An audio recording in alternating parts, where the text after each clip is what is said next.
लावा इकडे जा मी बोलतो. हॅलो लागला अक्षय कुमार आहे ना. हॅलो अक्षय. ए अक्षय अरे मी बाळासाहेब बोलतोय.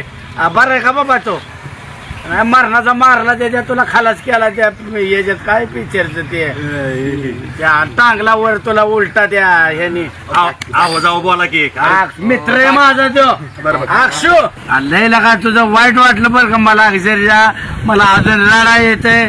तुला इतके लगा उलट टांगाय नव्हतं पाहिजे का त्या रावडे राठोड मध्ये वाईट वाटतंय त्या बापजी घाव दे मला. मी तू काळजी करू नको तू काळजी कर. ऐक माझं हे काय झालं माहिती का गणपती आम्हाला बसवायचा आहे. तू गणपतीला काय कर एक तारीख खाली ठेव तुला गावात यावं लागेल माझ्या. एवढ्या पटाणात बोलवलं म्हणजे काय कारण आहे सांगा. तुमचा काही वेगळा विचार नाही ना तात्या. नाही तसं नाही राघू मनात काय शंका कुशंका आणू नको बाबा. हे बघ तुम्हाला सर्वांना इकडं एकाच ठिकाणी पटांगणाला बोलवायचं कारण म्हणजे गणपती आल्यात जवळ. हो बरोबर गणपती जवळ आल्यात पण गणपतीपेक्षा महत्वाची गोष्ट म्हणजे आपल्या निवडणुका पण आल्यात जवळ.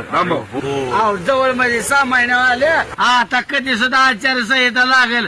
इलेक्शन लागते कधी पण तुम्ही त्यामुळे तुम्ही तयारीला लागा.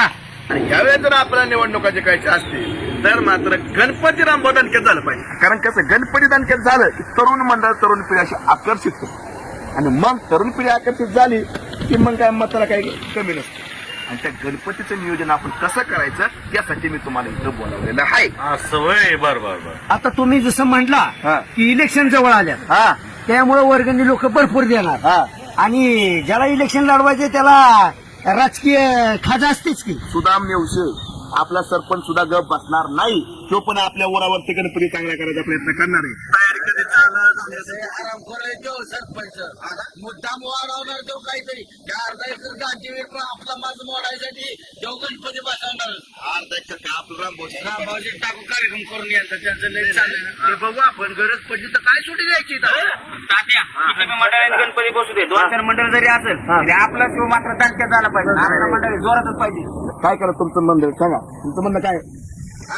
आपण काय करायचं माहिती का पावती पुस्तकं छापायची आणि सगळ्याला दुकानदार बाजारात बसणारी जर त्या सरपंचापेक्षा जर आमच्या याच्यात कमी दिसले वर्गणे बंद करेल दुकान मानायचं. नाही हे चुकून नाही द्यायचं. असं काय झालं माहिती का मागच्या सरपंच पातळी काय केलं माहिती का ही जी बिचारी छोटी दुकानदार आहे त्या दुकानदाराला ज्याचा दिवसभराचा धंदा 500 रुपये वाटताय त्यांना 1000 रुपयाची पावती 1500ची पावती. अहो मला म्हणायचे अशी बळजबरी करून पुढे वसूल करायचे असते. बाळासाहेब जे विरोधात असले गैरप्रकार करत